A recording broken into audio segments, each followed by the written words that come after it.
প্রিয় দর্শক, আপনারা জানেন প্রবাসীদের রেমিটেন্সের চাকা সচল রাখতে আমাদের প্রবাসী বাংলাদেশিরা অক্লান্ত পরিশ্রম করে যাচ্ছে। তারই মাঝে আমি আজকে যেখানে এসেছি স্কাই গ্লোবাল কন্ট্রাক্টিং কোম্পানির কর্ণধার এখানে সৌদি নাগরিকের সাথে মিলে যে ব্যবসা করতেছেন, আসলে 5 থেকে 600 লোক তার কোম্পানিতে আছেন, সৌদি নাগরিক সহ বিভিন্ন দেশের। আমি চলে যাব তার কোম্পানির বিষয়বস্তু এবং উনি সম্প্রতি দেশে যাচ্ছে এবং দেশের মানুষের জন্য তার পরিকল্পনা কি, আমি সরাসরি তার কাছে চলে যাচ্ছি। আমার সঙ্গে থাকুন। আমি আমাদের বিশিষ্ট ব্যবসায়ী আব্দুল মান্নান ভাইয়ের কাছে চলে যাব এখন। আসলে আমাদের প্রবাসীদের জন্য এখানে অক্লান্ত কাজ করে যাচ্ছেন এবং জি, উনি সংক্ষিপ্ত পরিচয় হলো উনি আমাদের একজন প্রবাসী বাংলাদেশি এবং নোয়াখালীর সেনবাগের কৃতি সন্তান। ওনার প্রত্যাশা আছে আগামীতে নোয়াখালীর জন্য এবং বাংলাদেশের জন্য কাজ করবেন। আমি এখন সরাসরি চলে যাচ্ছি তার পরিকল্পনা এবং আমাদের প্রবাসী সহ নোয়াখালী সেনবাগের জন্য ভবিষ্যৎ পরিকল্পনা কি, আমি সরাসরি তার কাছে চলে যাচ্ছি। আমার সঙ্গে থাকুন। আমি মান্নান ভাই, আমি আপনার জানতে চাচ্ছি, আপনি দীর্ঘদিন যাবত সৌদি আরবে অবস্থান করছেন, আপনার এলাকা নিয়ে আপনার কী চিন্তা ভাবনা আছে, আপনার নোয়াখালী নিয়ে কী করতে চাচ্ছেন, আপনার সেনবাগ এরিয়া নিয়ে আপনার অনুভূতিটা আমি জানতে চাচ্ছি। বিসমিল্লাহির রহমানির রহিম। আরটিভি হানিশ সরকারকে প্রথমত ধন্যবাদ জানাচ্ছি যে একটু দেরিতে হলেও আমাদেরকে প্রবাসীকে নিয়ে আমাকে নিয়ে একটা সম্প্রচার করার জন্য ওনাকে ধন্যবাদ। প্রথমত 44 বছর পরে বাংলাদেশের মানুষ বুঝতে পেরেছে প্রবাসী এবং প্রবাসীদের রেমিটেন্স দিয়ে কি হয়। এই গত স্বৈরাচার আমলিক সরকার গত 2 মাস আগে রেমিটেন্স করে প্রবাসীদের হাত পা পর্যন্ত ধরার চেষ্টা করছে, কিন্তু যখনই দেখছে রেমিটেন্স প্রবাস থেকে যাচ্ছে না, তখনই অর্থনৈতিক অবস্থা খুব দুরবস্থা হয়ে গেছে। সেখানে আরেকটা কথা যোগ না করলে নয়, ছাত্র জনতা আন্দোলনের মুখে ছাত্র জনতা বাংলাদেশে আন্দোলন করছে আর আমরা প্রবাস থেকে আন্দোলন করেছি। আমরা প্রবাস থেকে অবৈধ সরকারকে এটা বোঝাতে পেরেছি যে রেমিটেন্স না দিলে দেশের অর্থনৈতিক পঙ্গু হয়ে যাবে এবং আমরা সেই সূত্রে হেঁটেছি। আমরা প্রত্যেকটা প্রবাসীর ঘরে ঘরে গিয়ে, প্রত্যেকটা ব্যবসা প্রতিষ্ঠানে গিয়ে প্রবাসীদেরকে বুঝাইছি আপনারা এই অবৈধ সরকারের কাছে রেমিটেন্স দিবেন না। যেহেতু আমরা এখান থেকে 44-45 ডিগ্রি গরমের মধ্যে অর্থ কাজ করে আমরা এখানে পয়সা উপার্জন করে দেশে পাঠাই, সে টাকা অবৈধ সরকারের মন্ত্রী মিনিস্টার এগুলো বাইরে পাচার করে। সেই পাচার রক্ষার্থে আমরা এই কাজগুলি করেছি। আর আগামীতে যেহেতু আমরা প্রবাসীরা এখানে সবাই ঐক্যবদ্ধ আছি, আমরা দেশকে যেভাবে তলাবিহীন ঝুড়ি করে রেখে গেছেন শেখ হাসিনা সরকার, আওয়ামী লীগ সরকার, আমরা এই দেশকে অর্থনৈতিক শক্তিশালী করতে হলে প্রবাসীদের অবশ্যই কাজ করতে হবে। আমরা প্রবাসীরা যারা আছি ব্যাংকের মধ্যে রেমিটেন্স পাঠাবো, অর্থ পাঠাবো এবং দেশের যে কোনো উন্নয়ন কাজে আমরা হাত বাড়িয়ে দেব। আর যেহেতু আমরা প্রবাস থেকে দেশের অর্থনৈতিক আমরা উন্নয়ন করতে পারি, তাহলে আমরা দেশে গিয়ে কাজ করেও দেশের মানুষের জন্য আমরা ভালো কিছু করতে পারবো। আমরা আগামীতে দুর্নীতিবাজ এবং দলবাজ এবং যারা দলের বিরুদ্ধে কাজ করবে, আমরা এদের বিরুদ্ধে আমরা কাজ করব। আমরা দেশকে কিভাবে আগামী 10 বছরের মধ্যে দেশকে কিভাবে দ্বিতীয় সিঙ্গাপুর বানানো যাবে, আমরা সেই কাজ করব। মধ্যপ্রাচ্যে 1 কোটি প্রবাসী আছে। 1 কোটি প্রবাসী যদি 80 লক্ষ প্রবাসীও যদি ঠিকমতো ব্যাংকের মাধ্যমে রেমিটেন্স পাঠায়, তাহলে ইনশাল্লাহ আগামী 10 বছরের মধ্যে বাংলাদেশ দ্বিতীয় সিঙ্গাপুর হবে, যদি অবৈধ পথে টাকা পাচার না হয়। তো আমি আগামীতে বাংলাদেশ সরকার এবং বর্তমানে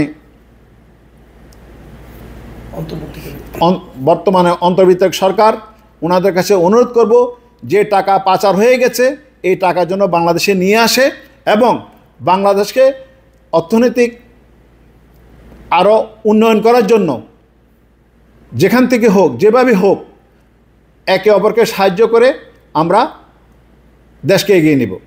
আসসালামু আলাইকুম।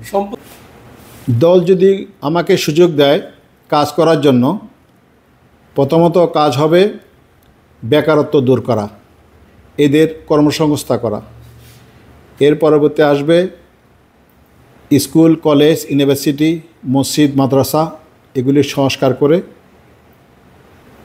উন্নয়ন করা এবং দুর্নীতি দূর করা। আমরা চাই সেনবাগে একটা দুর্নীতিমুক্ত সেনবাগ গড়ে উঠুক। বন্যা হয়েছে শুধু সেনবাগ না, সারা নোয়াখালীতে এবং বাংলাদেশের অনেক জায়গাতেই আপনার ভয়াবহ বন্যা হয়েছে। তো আমি এতটুকু বলতে পারছি, আমি এবং আমার সাথে যারা ছিল নোয়াখালী সেনবাগের এবং নোয়াখালী বিভিন্ন জায়গায় আমরা যতটুকু সম্ভব আমরা কাজ করছি এবং ত্রাণ বিতরণ করছি। সেই সুবাদে আমাদের বাংলাদেশ জাতীয়বাদী দল জনাব বাংলাদেশ জাতীয়বাদী দলের ভারপ্রাপ্ত চেয়ারম্যান জনাব তারেক রহমান অনেক হাজার হাজার কোটি টাকার ত্রাণ উনি নোয়াখালীকে দিয়েছে এবং বিভিন্ন স্থানে পৌঁছেছে।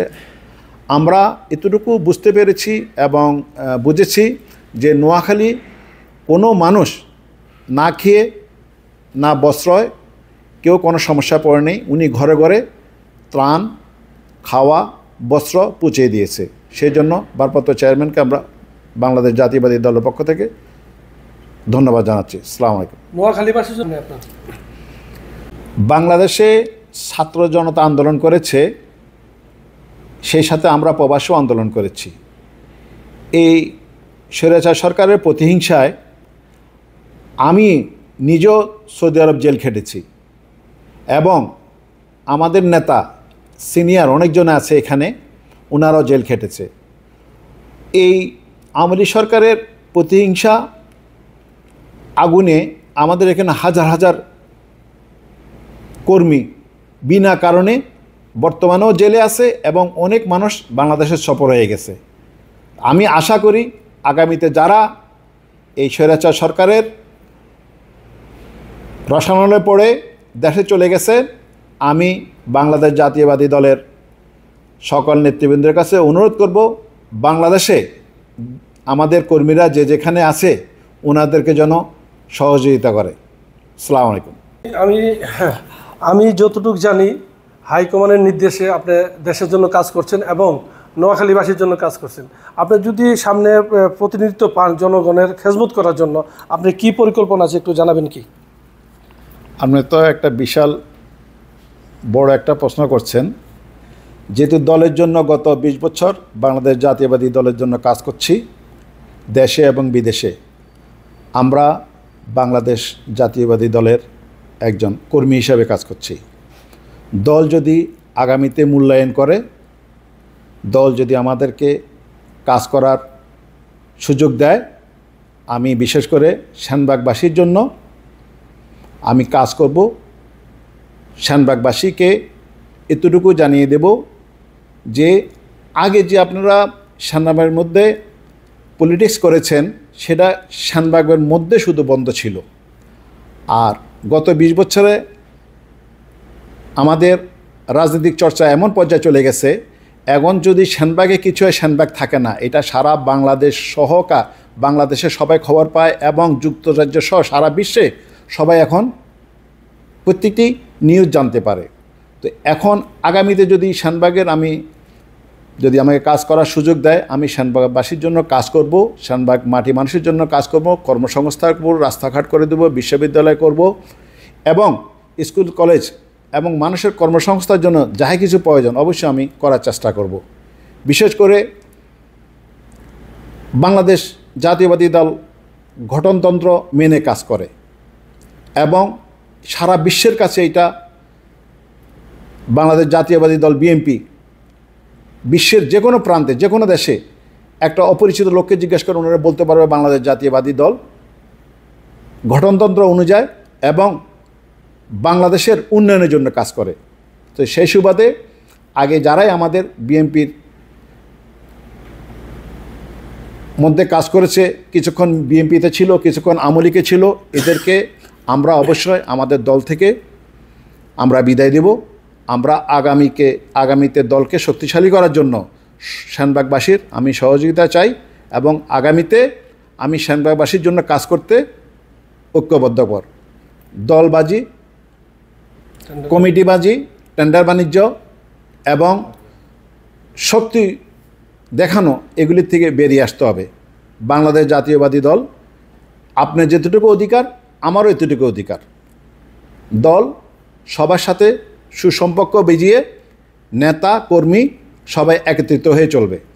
আমরা একে অপরের বিরুদ্ধে খারাপ কিছু না বলে আমরা আওয়ামী লীগের গত 17 বছরে যে দুর্নীতি করেছে, যে লুটপাট করেছে, যে গুমখুম করেছে, আমরা ওগুলি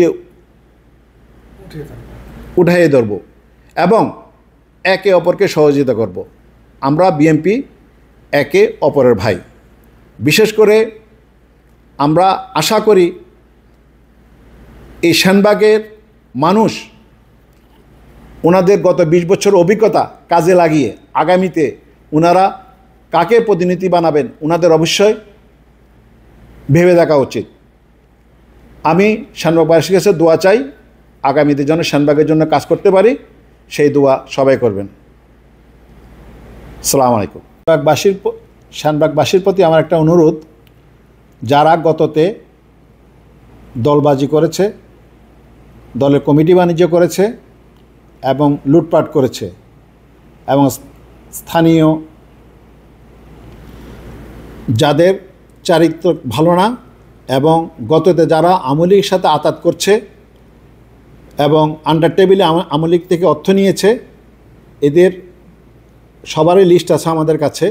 আমরা চাই আগামীতে সেনবাগের মাটিতে এমন একজন নেতা আসুক দুর্নীতিমুক্ত এবং সেনবাগের মাটিও মানুষের জন্য কাজ করতে পারে, বাংলাদেশ জাতীয়বাদী দলের সকল নেতৃবৃন্দের জন্য কাজ করতে পারে। আমি সে আশা করব সেনবাগের জনগণের কাছে।